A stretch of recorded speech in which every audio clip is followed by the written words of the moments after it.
Bonjour et bienvenue sur la chaîne Mathématiques Magiques. Je suis l'assistante IA personnelle de José Ouin. N'hésitez pas à vous abonner et à partager cette vidéo. Merci et bonne visite.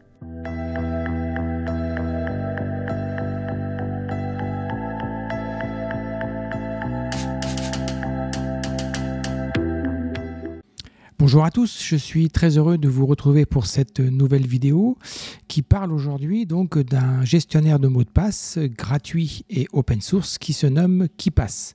Donc dans cette vidéo, on découvre KeePass, un logiciel pratique et sécurisé pour gérer tous vos logins et vos mots de passe. Avec la multitude de comptes en ligne qu'on utilise chaque jour, mémoriser tous ces mots de passe devient un vrai casse-tête. Et pour les stocker dans un endroit sécurisé, bien entendu, KeePass est là pour vous simplifier votre quotidien tout en garantissant une sécurité maximale. Aujourd'hui, je vais vous montrer pourquoi KeePass est un excellent choix et comment l'utiliser simplement pour protéger vos données. Alors déjà, donc revenons à la définition.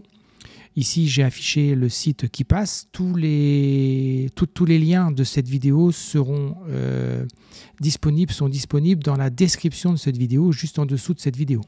Alors, qu'est-ce que KeePass ? KeePass est un logiciel open source gratuit et sécurisé. Il permet de stocker et d'organiser vos mots de passe dans une base de données cryptée avec un algorithme très puissant qu'on appelle l'AES 256. Donc autant vous dire que si vous perdez le mot de passe d'accès à votre base de données, c'est pas la peine, ça sera impossible de retrouver vos données. Contrairement à certains gestionnaires de mots de passe en ligne, KeePass stocke tout localement. Donc cela réduit les risques de piratage et vous donne un contrôle total sur vos données.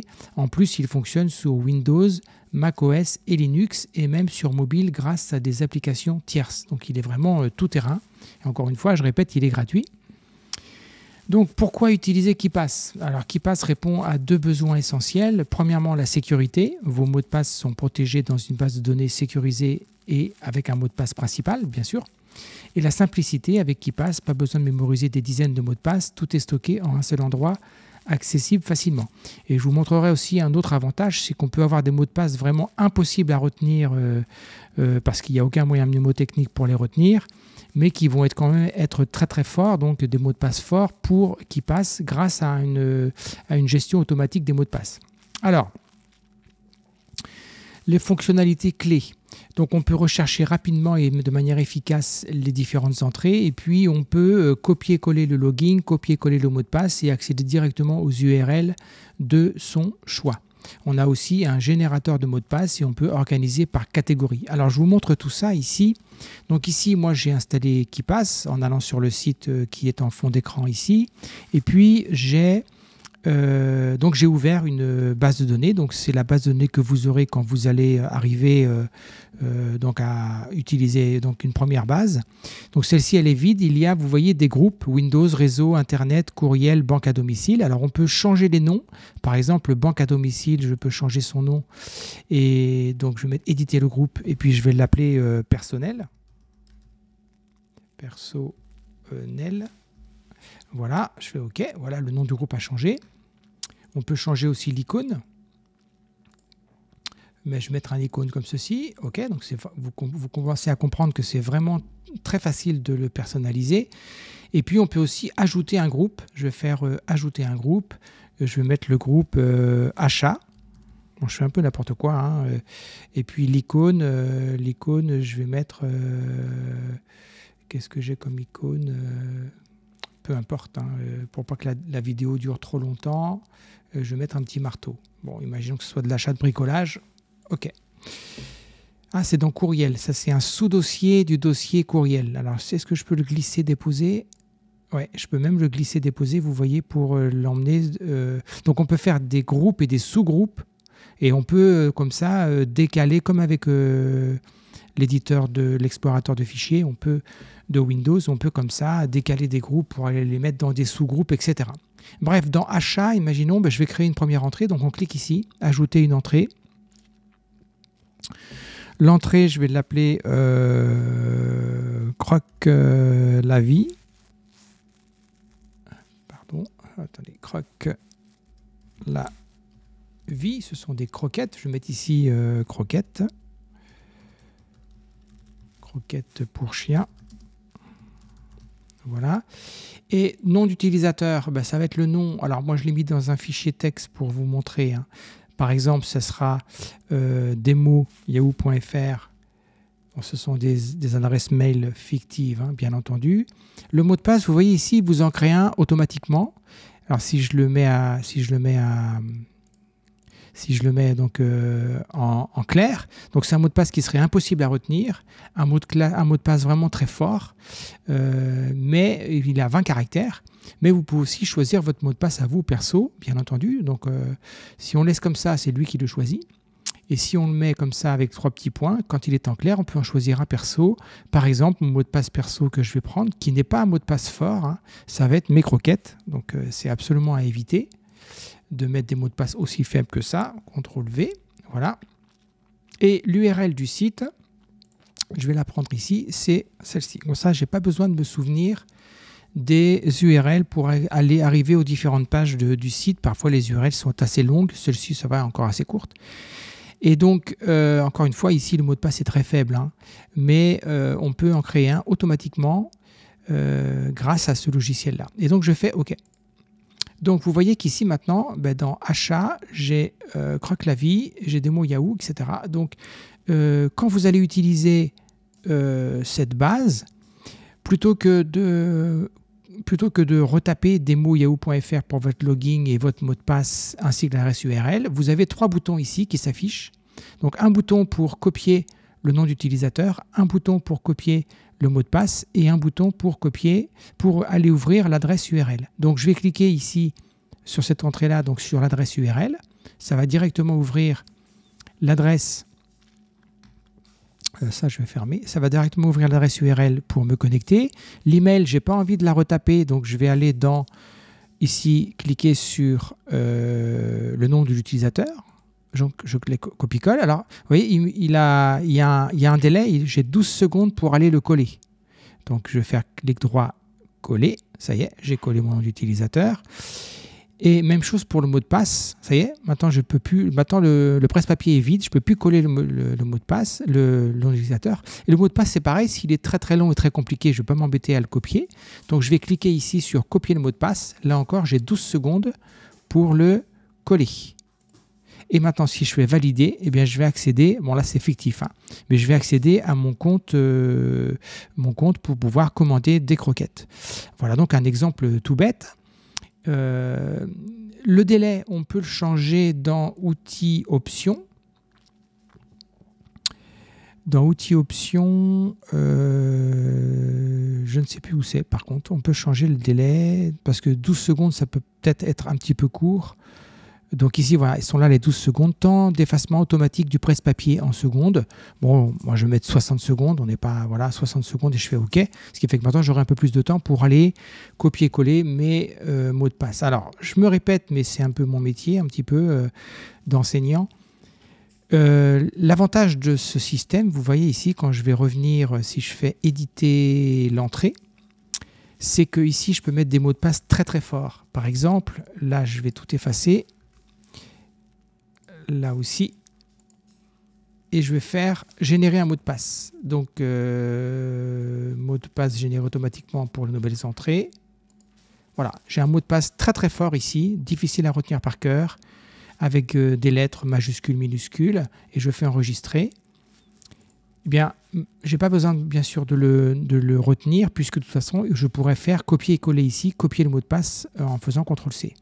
Voilà, vous avez compris comment ça marche les entrées. Je vais peut-être faire une autre entrée, mais est-ce que c'est la peine pour Gmail, par exemple? Allez, donc pour Gmail, je fais une autre entrée. Donc, oh, pardon, ici. Donc ici, ça sera dans courriel. Courriel, je clique nouvelle entrée.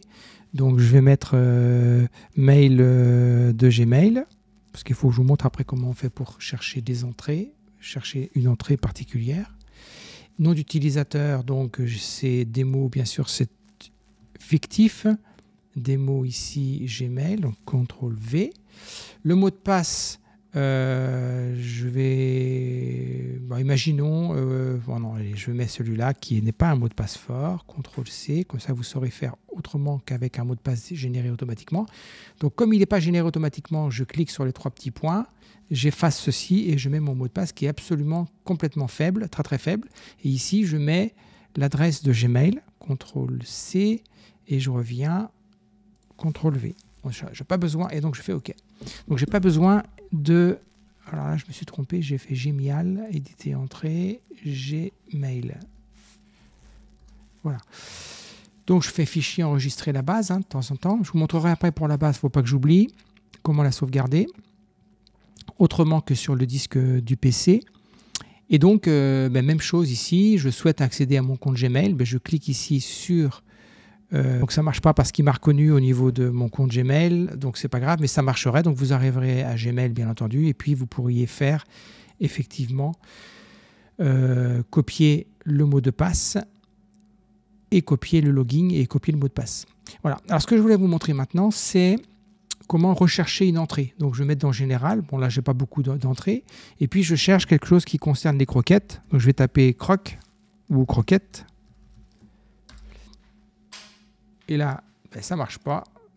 Donc dans la base des mots, croquette. Donc si je cherche croc, voilà. Mais croc, automatiquement, il me trouve croc la vie. Pourtant, je pensais que j'avais mis croquette dans éditer entrée. Ouais, j'avais mis 2 R à croquette, c'est pour ça. Donc croquette pour chien dans les remarques. Parce qu'en fait, dans la recherche, il va chercher à la fois dans les remarques et le nom utilisateur et le titre. Donc moi, j'ai mis croc la vie pour le titre. Et je fais OK. Donc, je vais recommencer. Je vais dans la base. Et puis, je cherche. Je sais que ça concerne des croquettes. Et automatiquement, il me trouve croque la vie. Et donc, je peux aller, comme d'habitude, cliquer sur le nom utilisateur, le mot de passe, ou bien cliquer directement pour ouvrir l'adresse URL. Vous avez compris, si maintenant je tape Gmail, il va me trouver tout ce qui concerne Gmail. Bon, ici, j'en ai qu'une seule, donc il va trouver Gmail. Ça veut dire que même si vous avez beaucoup d'entrées, vous pouvez trouver facilement l'entrée de votre choix ou filtrer les entrées parce que justement vous aurez fait une présélection avec ici la zone de recherche que vous avez pu faire. Donc cette base, une fois que vous avez terminé, vous pouvez faire enregistrer. Moi personnellement, ce que je fais pour cette base, c'est que je vais la placer sur un drive de Gmail. Donc je la sauvegarde dans un dossier du drive du Gmail. On va dire une fois tous les 2 jours, tous les 2-3 jours, ce qui fait que j'ai toujours ma base qui est complètement sécurisée. Et si quelqu'un arrivait à trouver ce fichier de base de données, comme il est chiffré, effectivement, personne ne peut l'ouvrir puisqu'il y a un chiffrement vraiment très très fort de cette base. Ce qu'il faut cependant, c'est le mot de passe général d'accès à votre base qui doit être extrêmement fort, c'est-à-dire 15 à 20 caractères avec des lettres, des chiffres. Et bien sûr, celui-là, le stocker de manière protégée, de manière sécurisée aussi, parce que c'est vraiment l'accès à votre base, donc à toutes les données. Donc il y a un bémol, effectivement, il faut que ça soit bien protégé par ce mot de passe général. Alors, donc j'ai parlé d'installation, création de la base de données, ajout d'une entrée, des mots pratiques, recherche avec un mot-clé. Donc quels sont les avantages de KeePass et pourquoi choisir KeePass plutôt qu'un autre logiciel? Le premier avantage, c'est la gratuité et l'open source, pas de frais cachés et le code est transparent. Deuxième avantage, sécurité maximale, vos données sont cryptées avec l'AES 256, une norme utilisée par les experts en sécurité. Troisième avantage, portabilité, KeePass peut être utilisé sur une clé USB pour un accès nomade. Quatrième avantage, communauté et extension. De nombreux plugins permettent d'ajouter des fonctionnalités comme l'intégration avec votre navigateur. Et oui, puisque je pense à ça, il y a aussi un plugin qui permet de directement sauvegarder vos données, votre base de données sur un OneDrive par exemple, ou sur un cloud. Voilà. Conseil pratique. Avant de conclure, voici 3 conseils pour tirer le meilleur de KeePass. 1. Créer un mot de passe principal robuste et unique pour protéger votre base. Il faut vraiment qu'il soit robuste, donc beaucoup de caractères, beaucoup de lettres et chiffres. 2. Sauvegarder régulièrement votre base de données pour éviter les pertes. Si vous perdez le mot de passe, c'est fichu. Et bien sûr, si vous perdez votre base, c'est fichu également. Et mettez KeePass à jour pour bénéficier des dernières fonctionnalités et correctives. Je vous rappelle que c'est un logiciel gratuit. En résumé, KeePass est un outil simple, sécurisé et gratuit pour gérer vos mots de passe. Si cette vidéo vous a été utile, n'hésitez pas à mettre un petit pouce bleu et à partager et à vous abonner pour découvrir d'autres outils pratiques comme celui-ci. Merci de m'avoir suivi. Je vous souhaite une très très bonne journée et je vous dis à très bientôt.